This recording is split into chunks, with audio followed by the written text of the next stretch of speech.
পৃথিবীতে সবচেয়ে অসহায় সে, যে নিজের মনের কথাগুলো বলতে চাইলেও প্রিয় মানুষটার কাছে কখনো বলতে পারে না।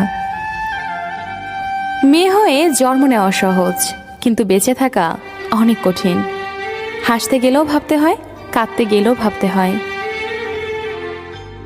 রাগ আর তুফান দুটোই থেমে গেলে বোঝা যায় ক্ষতি ঠিক কতটা হয়েছে। স্বামী আপন তার কথা মতো চললে, স্বামীর রূপ বদলায় তার স্বার্থে আঘাত লাগলে। একটা মেয়ে পৃথিবীর সমস্ত দুঃখ কষ্ট সহ্য করতে পারে, বাট স্বামীর ইগনোর সহ্য করতে পারে না। পৃথিবীর সবাই তাকে ইগনোর করুক, ডাজেন্ট ম্যাটার। পৃথিবীর সবাই তাকে অবহেলা করুক, ডাজেন্ট ম্যাটার। বাট প্রিয় মানুষটা যখন ইগনোর করে, প্রিয় মানুষটা যখন অবহেলা করে, তখন একটা মেয়ে সবচেয়ে বড় অসহায়।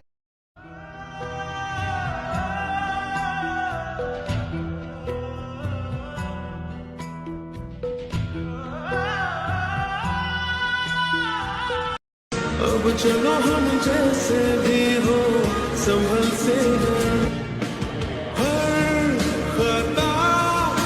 আমি চেয়েছিলাম শান্তি, ভালোবাসা আর একটুখানি সুখ, কিন্তু ভাগ্য আমাকে কি দিল? ভাগ্য আমাকে দিল কষ্ট, অভিমান আর একাকিত্ব। আমি চেয়েছিলাম তোমাকে জীবনের অংশ বানাতে, কিন্তু ভাগ্য চাইল আমাকে একলা করে দিতে। প্রিয়, তোমার প্রতি আমার কোনো অভিযোগ নেই, কারণ আমি জানি ভালোবাসা জোর করে হয় না, কিন্তু কষ্ট হয় এই ভেবে যদি ভাগ্য একটু সহায় হতো, তাহলে হয়তো আমাদের গল্পটা অন্যরকম হতো।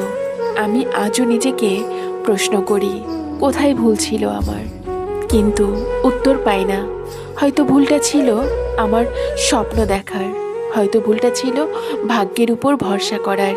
তোমাকে দোষ দিয়ে কী লাভ? কারণ ভালোবাসা ছিল সৎ, কিন্তু ভাগ্য ছিল নিষ্ঠুর।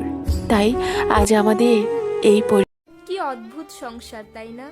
মেয়েরা পরের বাড়িতে গিয়ে স্বামী স্বামী করে দিন পার করে দেয়, আর ওইদিকে সে স্বামী দিন শেষে বুঝিয়ে দেয় পর কখনো আপন হয় না। পৃথিবীতে সব স্বামী আপন হয় না, সব স্বামীকে আপন মনে করা যায় না। মাথায় রাখবেন, যেই স্বামীকে আপনি সব কিছু উজাড় করে দিয়েছেন, তার সঙ্গে আপনি অনেস্ট ছিলেন, তার সঙ্গে আপনি লয়াল ছিলেন, তাকে বাদ দিয়ে অন্য কারো কথা আপনি চিন্তাও করেন না, আপনি তার জন্য কলিজা ছিঁড়ে রেখে দিয়েছেন, তবুও সেই স্বামী আপনার সঙ্গে বেইমানি করে, আপনার সঙ্গে চিট করে, আপনার ইজ্জতে